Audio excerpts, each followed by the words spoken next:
I mean, Rachel, from a Scottish point of view, does it actually make that much of a difference, I suppose, to say the independence debate, who in fact is in number 10? I mean, is it just as simple as saying, well, either way, whoever's there, they're not going to grant another independence referendum?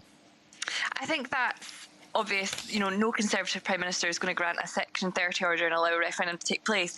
I think what will create the difference is who it is and how the SNP, for example, can frame their arguments. There was a lot of chat last week about how Nicola Sturgeon had lost her best recruiting sergeant, this electoral asset that she had in Boris Johnson. The SNP have used that very successfully.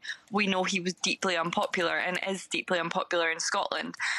But she'll be looking at some of these candidates, and the SNP will be looking, and they will be worried about people like Penny Mordaunt, who's seen as more of a unifying figure.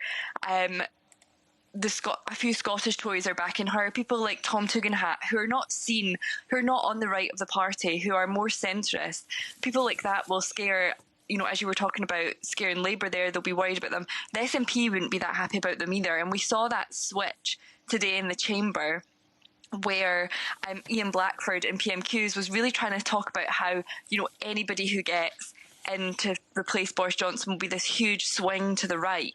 But we just know that that's not the case. If just talking about it, it kind of looks like we might have more of a right-wing Tory, and then someone who falls more in the centre who get down to the final two.